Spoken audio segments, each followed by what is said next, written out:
అమ్మమ్మ 7th anniversary sale. Win iPhone 17 and 776 crazy gifts. Support చేయండి, dosa batter ఫ్రీగా పొందండి.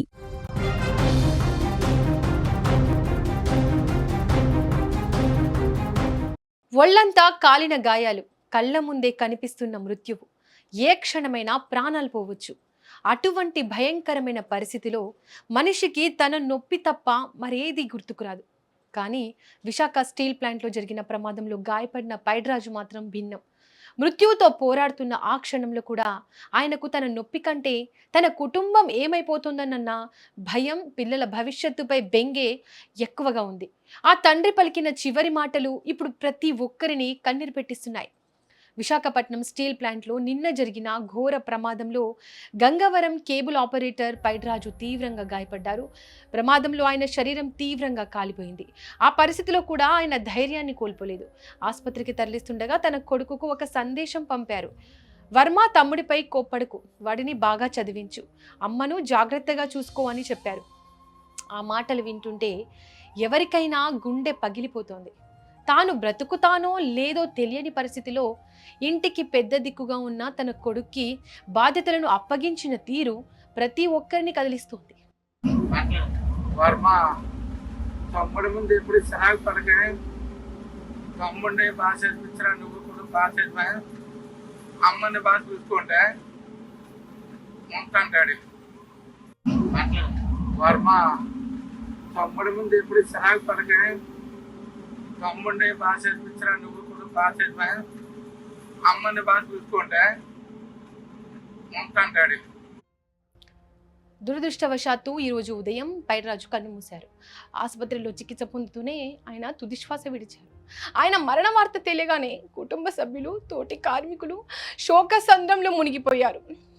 చావు అంచున కూడా తన బిడ్డల గురించి, వాళ్ళ చదువు గురించి, కుటుంబ భద్రత గురించి ఆలోచించిన ఆ తండ్రి త్యాగం ఎప్పటికీ గుర్తుండిపోతుంది. బాధ్యత అనే పదానికి ఆయన ఒక నిలువుటద్దంలా నిలిచారు. పైడిరాజు మరణం గురించి మరింత సమాచారం అందించేందుకు మా ప్రతినిధి లక్ష్మి అందుబాటులో ఉన్నారు. వారితో మాట్లాడదాం. లక్ష్మి, పైడిరాజు మృత్యువుతో పోరాడుతున్న సమయంలో కూడా తన పిల్లల భవిష్యత్తు గురించి ఆలోచించిన తీరు, ఆ చివరి సందేశం ప్రతి ఒక్కరిని కదిలిస్తుంది. లక్ష్మి, అక్కడ ఉన్న వారు ఏం చెప్తున్నారు? లక్ష్మి, డీటెయిల్స్ ఏంటి?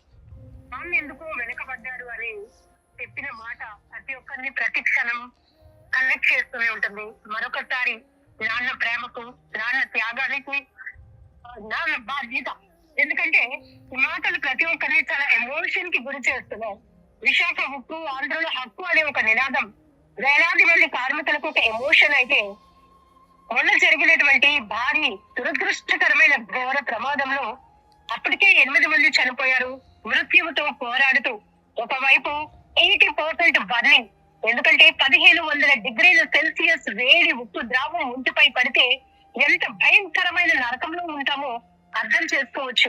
అంత నరకంలో ఉన్నటువంటి పెయిన్ అనుభవిస్తూనే ఆ తండ్రి తన ప్రేమను, తన బాధ్యతను విస్మరించలేదు. మృత్యువు తరుముకొస్తున్నా కూడా తన పెద్ద కొడుకుకి కుటుంబ బాధ్యతను అప్పగించాలి అనుకున్నాడు. చివరి మాటలు పలికినటువంటి వర్మ, తమ్ముడిపై కోప్పడుతున్నా, వాడిని బాగా చదివించు, అమ్మని జాగ్రత్తగా చూసుకో, బాయ్ డైరీ అంటూ పైడిరాజు కార్మికుడు ఎవరైతే ఈ ప్రమాదంలో తీవ్రంగా గాయపడి 7 హిల్స్ లో చికిత్స పొందుతున్న సమయంలోనే ఆయన పలికినటువంటి చివరి మాటలు ప్రతి ఒక్కరి హృదయాన్ని తీవ్రంగా కలిచివేస్తాయి. ఆ తర్వాత ఆయన చనిపోయినటువంటి ఘటన ప్రతి ఒక్కరిని తీవ్రంగా బాధిస్తోంది. మార్చరీ దగ్గర ఆ కుటుంబ సభ్యుల్ని సౌత్ ఎమ్మెల్యే పరామర్శించడం జరిగింది, ఓదార్పునిచ్చారు. ఎందుకంటే ఆ మాటలు మాత్రం ప్రతి ఒక్కరిని తీవ్రంగా ఎమోషన్ కి గురి చేస్తాయని చెప్పాలి దీపిక. సో పైడిరాజు కాంట్రాక్ట్ కార్మికుడు, ఆయన జనసేన కార్యకర్త కూడా, ఆయన కూడా చికిత్స పొందుతూ మృతి చెందడంతో ఈ స్టీల్ ప్లాంట్ ప్రమాదంలో మృతి చెందినటువంటి వారి సంఖ్య 9కి చేరుకుంది. మరొక 5 ఇద్దరు 7 హెల్త్ హాస్పిటల్లో ట్రీట్మెంట్ లో ఉన్నారు. రావుడి మల్లికార్జునరావు కిమ్స్ హాస్పిటల్లో, అలానే పల్లెల శ్రీనివాస్ అనే వ్యక్తి 7 హిల్స్ లో, అర్జున్ అప్పారావు అనే వ్యక్తి కూడా 7 హిల్స్ లో ట్రీట్మెంట్ లో ఉన్నారు. వీళ్ళిద్దరు కూడా, అలానే సూరిబాబు అనే వ్యక్తి కూడా కిమ్స్ హాస్పిటల్లో ట్రీట్మెంట్ లో ఉన్నారు. ఏది అయినప్పటికీ చాలా దురదృష్టకరమైన ఘటన అనే చెప్పాలి. ఇప్పుడు ఆ పైడిరాజు ఎవరైతే తన పెద్ద కొడుకు వర్మకి చెప్పినటువంటి మాటలు ఉన్నాయో ఆ వర్మ కొడుకు ఇప్పుడు బీటెక్ చేస్తున్నారు, రెండో అబ్బాయి ఇంటర్మీడియట్ చదువుతున్నాడు. కాబట్టి పెద్ద కొడుకుకే తన కుటుంబ బాధ్యతను అప్పగించాడు. బంధువులతో కూడా సుమన్ టీవీ మాట్లాడించింది, అలానే వర్మతో కూడా మాట్లాడించే ప్రయత్నం చేశాము. పైడిరాజు బ్రదర్స్ కూడా, ఎందుకంటే ఎప్పుడు వారి ఆలోచన కుటుంబం కుటుంబం, ఫ్యామిలీ ఫ్యామిలీ అమ్మ. వాళ్ళకి ఇంకా బెటర్ లైఫ్ ఇవ్వడానికి నాకు తమ్ముడు ఎప్పుడు ఆరాట పడుతూ ఉండేవాడు. ఆ చావు బ్రతుకుల మధ్య కొట్టుమిట్టాడుతూ కూడా ఆ కుటుంబం గురించే తను తీవ్రంగా ఆవేదన వ్యక్తం చేసినటువంటి పరిస్థితి ఉంది. ఈ మాటలు మాత్రం మేము మర్చిపోలేం. చావు అనేది ప్రతి ఒక్కరికి వస్తుంది, కానీ చావు తరుముకొస్తున్న సమయంలో కూడా నా తమ్ముడు మాట్లాడిన మాటలు మాత్రం మా ప్రతి ఒక్కరిని వెనుక పెట్టేసింది, కుటుంబ సభ్యులందరినీ తీవ్ర దుఃఖంలోనికి ఇంకా నెట్టేసింది అంటూ కూడా పైడిరాజు వాళ్ళ బ్రదర్స్ సుమన్ టీవీతో మాట్లాడుతూ కూడా చెప్పడం జరిగింది. సో ఎవరైతే వాళ్ళ వైఫ్, ఆమెకేమీ తెలీదు, జస్ట్ ఆమె హౌస్ వైఫ్ గా ఉన్నారు. ఇతను గంగవరం ఏరియాలో ఉంటున్నారు, కేవలం ఆపరేటర్ గా పనిచేస్తుంది, కాంట్రాక్ట్ కార్మికుడిగా గత 22 సంవత్సరాలుగా ఆయన స్టీల్ ప్లాంట్ లో పనిచేస్తూ ఉండటం కూడా జరిగింది. అయితే ఈ మృతదేహాల తీరు ప్రతి ఒక్కరూ చూసాం, ఎందుకంటే ఈ ల్యాబిన్ బ్లాస్ట్ కావటం వల్ల 1500 డిగ్రీల సెల్సియస్ హీట్ తో ఉన్నటువంటి ఏదైతే లిక్విడ్ ఒక్కసారిగా వారందరి పైన పడిపోవడంతో అక్కడికక్కడే 8 మంది చనిపోతే 6 మృత్యువుతో పోరాడుతున్న పరిస్థితి. అందులో పైడిరాజు ఒకరు, ఆయన కూడా నిన్న ట్రీట్మెంట్ లో ఉన్నారు. ట్రీట్మెంట్ కి తీసుకొస్తున్న సమయంలోనే ఆయన కుటుంబ బాధ్యతల్ని పెద్ద కొడుకుకి అప్పగించడం జరిగింది. అయితే తెల్లవారుజామున ఆయన కన్ను మూయడంతో మరింత బాధలోనికి ప్రతి ఒక్కరిని నెట్టేస్తుందని చెప్పాలి దీపిక. లక్ష్మి, పైడిరాజు అంత్యక్రియలు ఎప్పుడు ఎక్కడ జరగనున్నాయి? ఖచ్చితంగా చెప్పొచ్చు, ఎందుకంటే కాసేపు ఒకవేళ మృతదేహాన్ని ఇంకా మార్చరీ దగ్గర ఉంచితే గనక మాజీ సీఎం జగన్మోహన్ రెడ్డి గారు కూడా అక్కడికి వెళ్ళాలి అనే ఆలోచన, ఆయన షెడ్యూల్ ఏదైతే ఉందో విశాఖ ఎయిర్పోర్ట్ కి చేరుకున్న తర్వాత 7 హిల్స్ కిమ్స్ హాస్పిటల్ లో ట్రీట్మెంట్ లో ఉన్న వారిని పరామర్శించాలి అనుకున్నారు. అయితే అంతకు ముందే పైడిరాజు 7 హిల్స్ లో చికిత్స పొందుతూనే మృతి చెందారనే విషయం తెలిసి ఆ కుటుంబాన్ని పరామర్శించడానికి మార్చరీ దగ్గరికి వెళ్ళాలి అనుకున్నప్పటికీ కూడా పైడిరాజు కొడుకు వర్మ మాత్రం ఏ మాత్రం ఇక ఆలస్యం చేయడానికి లేదు, మా అమ్మ పరిస్థితి కూడా బాగాలేదు, అట్లీస్ట్ ఆ బాడీని ఇమ్మీడియట్ గా నేను ఇంటికి తీసుకువెళ్ళాలి అనుకుంటున్నాను అంటూ మార్చరీ నుంచి స్టార్ట్ అయిపోవడం జరిగింది. ఈ రోజే అంటే మరి కాసేపట్లోనే అంత్యక్రియలు కూడా జరిగే అవకాశం ఉంది, ఎందుకంటే అందుకు సంబంధించిన ఏర్పాట్లు ఇప్పటికే ఈ వర్మకు సంబంధించి అంటే పైడిరాజు కొడుకు ఫ్రెండ్స్ కానీ ఫ్యామిలీ మెంబర్స్ కూడా పెద్ద ఎత్తున మార్చరీ వద్దకు చేరుకున్నారు. అంత్యక్రియలకు సంబంధించి కూడా ఇంటి వద్ద బంధువులు కూడా ఏర్పాట్లు చేయడం కూడా జరుగుతోంది దీపిక. లక్ష్మి, బాధితుల్ని పరామర్శించేందుకు ఈరోజు మాజీ సీఎం జగన్ కూడా రానున్నట్లు తెలుస్తోంది. ఆయన స్కెడ్యూల్ ఏంటి లక్ష్మి?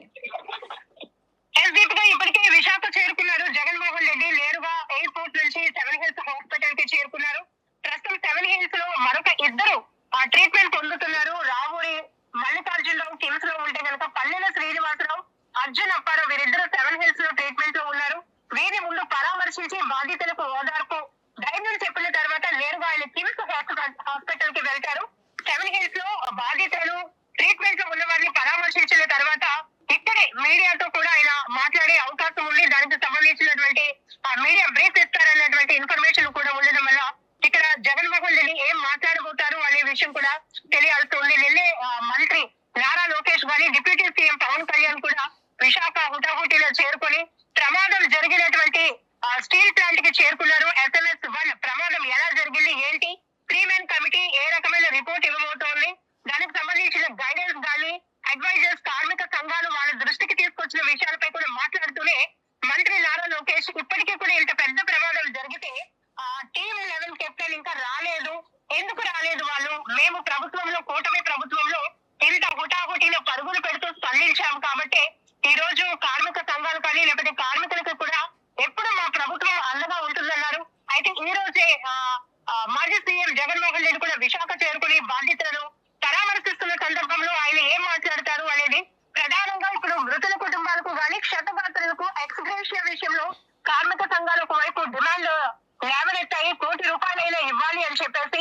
మరి కాసేపట్లో మీడియాతో మాట్లాడుతూ జగన్మోహన్ రెడ్డి ఏ రకమైన స్టేట్మెంట్ ఇస్తారు, ఏ రకమైన పార్టీ నుంచి ఏ రకమైన భరోసా ఇస్తారు అనే విషయం కూడా తెలియాల్సి ఉంది దీపిక. లక్ష్మి, ఇంకా హాస్పిటల్ ప్రాంగణంలో రాజకీయ నాయకులు కానీ అధికారులు కానీ ఉన్నారా ఎవరైనా? అనేకోసం జగన్మోహన్ రెడ్డి గారి ఇక్కడికి వస్తున్నారు అని తెలిసేటప్పటికే బొత్స సత్యనారాయణ గారు కానీ, ఝాన్సీ, అలానే మిగతా ప్రముఖ వైఎస్ఆర్ కాంగ్రెస్ పార్టీలో ఉన్నటువంటి మాజీ మంత్రులు, మాజీ మాజీ ఎమ్మెల్యేలు కావచ్చు, లేకపోతే పెద్ద నాయకులంతా కూడా హాస్పిటల్ వద్దకు చేరుకోవడం జరిగింది.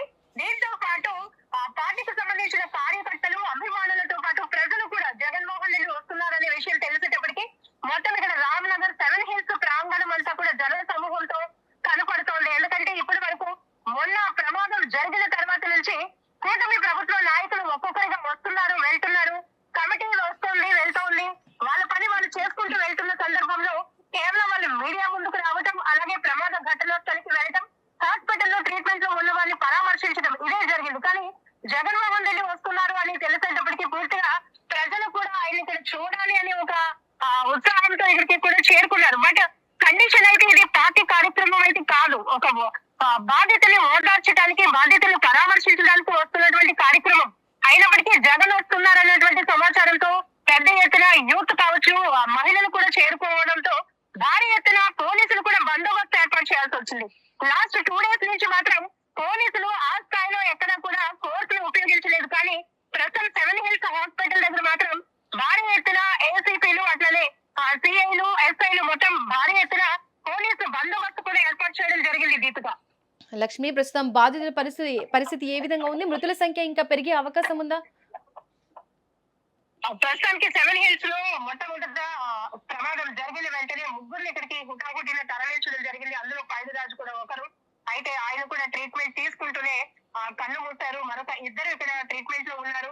మరొకరి పరిస్థితి కాస్త క్రిటికల్ గా ఉంది అనేది సమాచారం అందుతోంది. ప్రస్తుతం అయితే వాళ్ళు కండిషన్ ఎట్లా ఉంది, ఏంటి అనేది కూడా ఇప్పుడు జగన్మోహన్ రెడ్డి మరి పరామర్శించిన తర్వాత మీడియాకి ఇచ్చే బ్రీఫ్ లో కూడా ఏమైనా చెప్పే అవకాశం ఉంటుంది. అదే కిమ్స్ లో కూడా మరొక 2 అక్కడ ట్రీట్మెంట్ లో ఉన్నారు. వాళ్ళ పరిస్థితి ప్రస్తుతానికి స్టేబుల్ గానే ఉన్నట్టు తెలుస్తుంది. ఎందుకంటే బర్నింగ్ పర్సెంటేజ్ అనేది చాలా హైగా ఉంది. సాధారణంగా ఈ 44 డిగ్రీల ఉష్ణోగ్రతల్లో మనుషులు ఒక 1/2 గంట పాటు ఎండలో ఉండాలంటేనే అల్లాడిపోతున్న పరిస్థితి. అలాంటిది అంత హీట్ వేవ్ లో 1500 డిగ్రీ సెల్సియస్ హీట్ వేవ్ వచ్చి వాళ్ళ పైన ఒక లిక్విడ్ పడిపోతే ఎలా ఉంటుందనేది మనం ఊహించవచ్చు. ఆ నరకం చాలా కఠినంగా ఉంటుంది, చాలా భయంకరంగా ఉంటుంది. వాళ్ళ బర్నింగ్ పర్సెంటేజ్ చాలా హైగానే ఉంది. అయినప్పటికీ కూడా ఇప్పటికే ప్రభుత్వం ఇనిషియేటివ్ తీసుకోవడం, మంత్రులు అలానే సెంట్రల్ మినిస్టర్స్ కూడా హాస్పిటల్స్ కి చేరుకుని మేనేజ్మెంట్ తో మాట్లాడి మెరుగైన ట్రీట్మెంట్, బెటర్ ఎక్విప్మెంట్స్ ని ఉపయోగించి వాళ్ళని కాపాడాలని ఆదేశాలు ఇవ్వడంతో ప్రస్తుతానికి వీరికి చాలా మెరుగైన ట్రీట్మెంట్, చాలా హై మానిటరింగ్ జరుగుతుందని చెప్పొచ్చు. Deepika, right Lakshmi, thank you. Varma తమ్ముడి ముందు ఎప్పుడు సరాగు పడకే, తమ్ముడిని బాగా చేపించరా, నువ్వు కూడా బాగా చేసినా, అమ్మని బాగా చూసుకుంటే ఉంటాడు. వర్మ తమ్ముడి ముందు ఎప్పుడు సరాగు పడకే, తమ్ముడిని బాగా చేపించరా, నువ్వు కూడా బాగా చేసినా, అమ్మని బాగా చూసుకుంటే ఉంటాడు.